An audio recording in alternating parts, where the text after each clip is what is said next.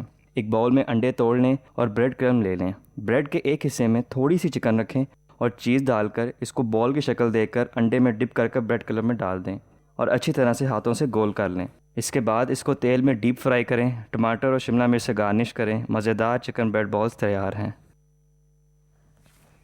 جی ناظرین، یہ تھی چکن بریڈ بالز کی ترکیب، امید ہے آپ کو پسند آئی ہوگی۔ اگلا سیگمنٹ ہمارا صحت کا ہے۔ آئیے ڈاکٹر طارق انور باجا صاحب سے کچھ سوالات کرتے ہیں۔ ڈاکٹر صاحب السلام علیکم ورحمۃ اللہ وبرکاتہ۔ وعلیکم السلام ورحمۃ اللہ۔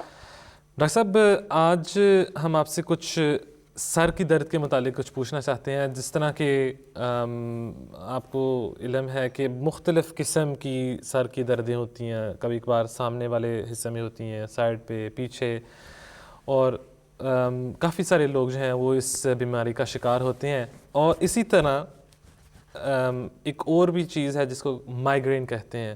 اس میں ڈاکٹر صاحب اگر ہم آپ سے پوچھتے ہیں کہ کیا فرق ہے اور یہ مختلف جگہوں پر جو سر میں درد ہوتی ہے اس کی کیا وجہ ہے؟ اچھا جی، اس کی سر درد جو ہے کافی کامن چیز ہے، لیکن اس میں دیکھنے کی بات یہ ہوتی ہے کہ آیا وہ ایسی سر درد ہے جو آئی تھوڑی دیر کے لیے اور چلی گئی، آپ نے کوئی پین کلرز لے لیا اور اوور دا کاؤنٹر لے سکتے ہیں آپ، پیراسیٹامول، نیوروفین، اس قسم کی چیزیں، تو عموماً ٹھیک ہو جاتی ہے۔ تو جو ایسی جو سر درد ہوتی ہے اس کو لائک روٹین میں کہتے ہیں ٹینشن ہیڈ ایکس، ان کو کلاسیفائی کرتے ہیں ایز اے ٹینشن ہیڈ ایک، کلسٹر ہیڈ ایکس، اور پھر وہ مائیگرین جو ہے وہ ذرا سیریس ٹائپ کی، اور کچھ ان کی ایسوسیشنس ہوتی ہیں کہ آیا یہ سیریس ہیڈ ایک ہے یا یہ ایک نارمل ہیڈ ایک ہے جو ٹھیک ہو جائے گی۔ تو کس بنا پہ کرتے ہیں وہ ایک تو علامات ہوتی ہیں کہ جیسے میں نے کہا کہ ٹینشن ہیڈ ایک میں عموماً ایک جیسے ٹائٹ بینڈ ہوتا ہے آپ کے سر کے گرد، کیونکہ جس طرح وہ ٹینشن کے ساتھ ریلیٹڈ آپ کا کوئی بھی روٹین آپ کی اگر ڈسٹرب ہوتی ہے، مثلا آپ نے کھانا نہیں کھایا وقت پہ، آپ نے ڈی ہائیڈریشن کے ساتھ ہو جاتی ہے، ایکسپوئر آپ کا ہو گیا زیادہ سخت دھوپ کے ساتھ ایکسپوئر، اس میں بھی ہیڈ ایک ہو جاتی ہے۔ لیکن اس کے علاوہ یہ کہ اب کوئی بھی انفیکشن آپ کے جسم میں ہے تو وہ بھی ہیڈ ایک کر سکتی ہے، انفیکٹو اس کو کہتے ہیں ہیڈ ایک۔ تو اگر اس کے ساتھ ایسوسیٹڈ فار ایگزامپل اسٹف نیک آپ ایسوسیٹڈ ہے اور بخار بھی ہے اور ہیڈ ایک ہے تو وہ علامت ہو سکتی ہے میننجائٹس کی، جو کہ سیریس سر درد ہوتا ہے۔ اور اسی طرح اگر انجری، ہیڈ انجری ہوئی ہے اس کے بعد بھی ہیڈ ایک جو ہے اس میں دیکھنا پڑتا ہے کہ کوئی کہیں ہیمریج تو نہیں ہوا اندر برین میں، تو وہ ایک علامت ہوتی ہے کہ دیکھا جائے کہ ہیڈ ایک کتنی ہے، پرسسٹنٹ ہے، وامٹنگ کے ساتھ ایسوسیٹڈ تو نہیں ہے۔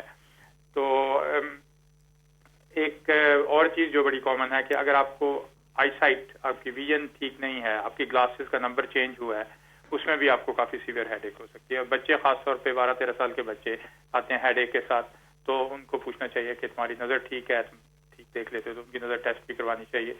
تو یہ جو ہے نا کامن چیزیں ہیں۔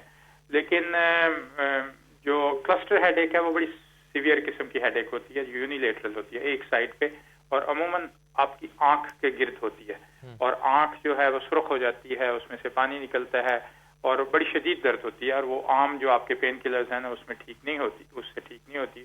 تو اس کے لیے پھر اسپیشل ٹریٹمنٹ کرنا پڑتا ہے، جو دوائیاں جو ہے نا اس سے معمول سے ہٹ کے وہ دینی پڑتی ہیں۔ بعض اوقات اس میں انجیکشن بھی دینا پڑتا ہے نروز کو تاکہ وہ ٹھیک ہو سکے۔ تو جو تیسری ٹائپ ہے وہ مائیگرین کے ساتھ عموماً جو ہے نا ایسوسیٹڈ اور چیزیں ہیں، مثلاً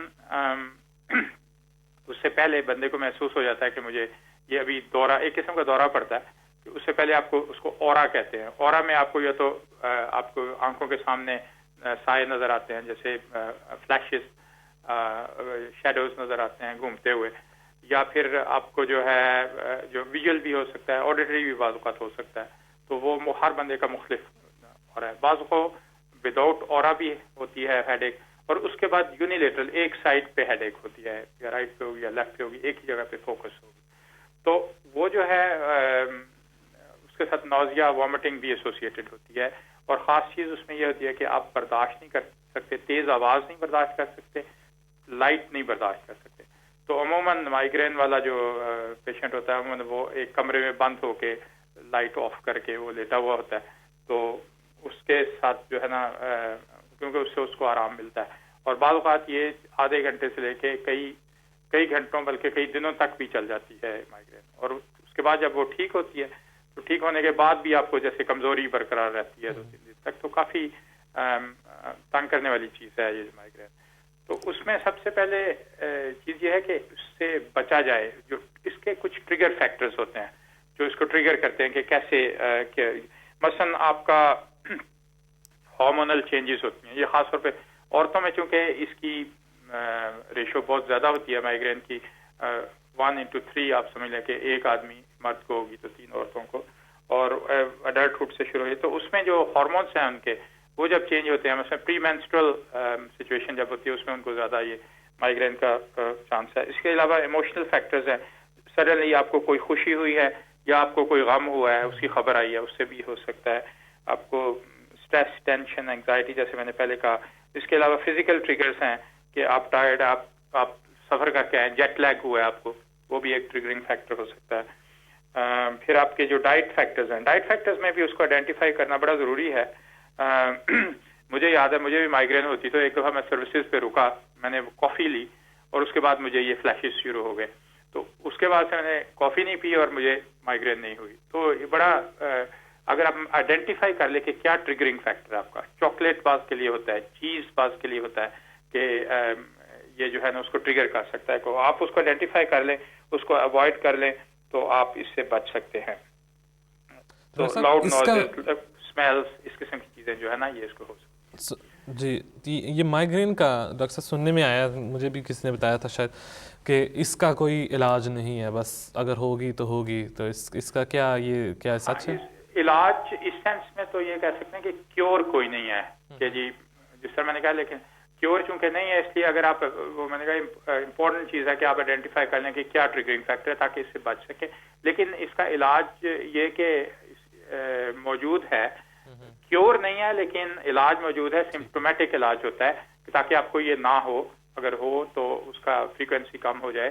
تو اس کی دوائیاں جو موجود ہیں عموماً نارملی بھی آپ ایسپرین کھا دیں، اس کے ساتھ آپ اینٹی ایمیٹک یعنی وامٹنگ کی کوئی دوائی کھا دیں تو اس سے بھی اس کو جیسے کہتے ہیں نا ایبورٹ ہو جاتا ہے اٹیک. لیکن اس کے علاوہ کچھ اسپیسیفک دوائیاں بھی ہیں، مثلا ٹرپٹینز ان کو کہتے ہیں، سومیٹرپٹین ہے، زولمیٹرپٹین ہے، وہ دوائیاں خصوصی طور پہ. اور آج کل ایک نئی دوائی جو ایپیلیپسی کے لیے استعمال ہوتی ہے، مرگی کے دورے کے لیے، ٹوپیرامیٹ، وہ بھی استعمال ہوتی ہے کافی. تو ایسی دوائیاں اب آ گئی ہیں جو کہ ہیلپ کر سکتی ہیں. لیکن وہ پھر یہ ہے کہ وہ اگر یہ پرسسٹنٹ ہو، ٹھیک نہ ہو رہا ہو، آپ کی لائف ایکٹیویٹیز پہ اثر انداز ہو رہی ہے مائیگرین، تو پھر وہ اسپیشلسٹ کو دکھانا پڑتا ہے. نیورولوجسٹ اس کو عموماً ٹریٹ کرتے ہیں آئیڈینٹیفائی کر کے کہ کیا. جزاکم اللہ خیر. ڈاکٹر طارق انور باجا صاحب، ہیلتھ اسپیشلسٹ، ہماری صحت کے سیگمنٹ میں ہمارے ساتھ ٹیلی فون لائن پر موجود تھے. جزاکم اللہ خیر ڈاکٹر صاحب. ناظرین اکرام، اگلا سیگمنٹ ہمارا جو ہے وہ ہے فقہ المسیح کے متعلق. آج ہم شوال کے روزوں کے متعلق کچھ پوچھیں گے، کچھ سیکھیں گے، کچھ بتائیں گے.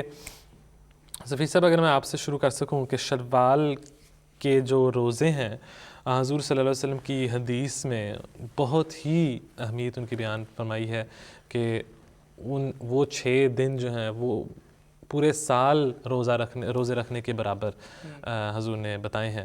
تو ان کی کیا اہمیت ہے؟ کیوں ان کی اتنی زیادہ اہمیت ہے؟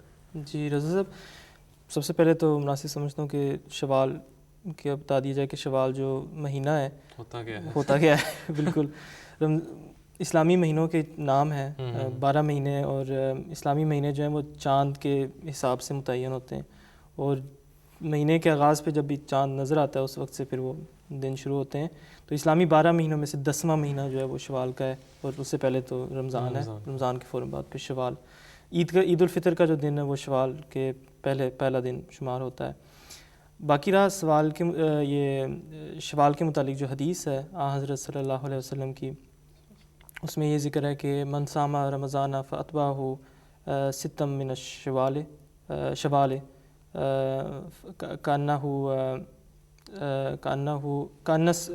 کانہ سیام الدہر، کہ اسی طرح ہے، بلکہ اس کے جو ایگزیکٹ ورڈنگ ہے وہ حضرت صلی اللہ علیہ وسلم کی جو حدیث ہے کہ من صام رمضان ثم اتبعہ ستم من الشوال کانہ کصیام الدہر. تو یعنی حضرت صلی اللہ علیہ وسلم نے اس میں واضح طور پہ فرما دیا کہ جو لوگ جو مومنین میں سے جو رمضان کے روزے جو ہیں وہ رکھیں، اس کے بعد جو شوال کے 6 روزے یعنی عید الفطر کا دن چھوڑ کے جو اس سے اگلے جو 6 روزے ہیں وہ بھی رکھ لیں، تو انہوں نے یہ ایسی نیکی کی ہے جیسے کہ انہوں نے رمضان کے روزے بھی رکھ لیے ہیں، شوال کے بھی رکھ لیے ہیں، اور اس طرح پورے سال کے روزے جو ہیں وہ ہو گئے ہیں. اور سوال یہ اٹھتا ہے کہ یہ سال کی 36 روزے بنتے ہیں ٹوٹل، تو یہ سال کے روزے کیسے ہو سکتے ہیں یا اس کے مطابق کیسے ہو سکتے ہیں؟ تو اس کے متعلق حدیث میں ذکر ہے، کیونکہ ہر ایک نیکی کا اللہ تعالیٰ 10 گنا بڑھ کے جو ہے وہ اجر دیتا ہے، تو ایک روزہ رکھنے کے 10 گنا ثواب ہے. تو اس لحاظ سے جو 36 کو آپ 10 گنا پہ اس کو کریں تو وہ پھر 360 دن بن جاتے ہیں.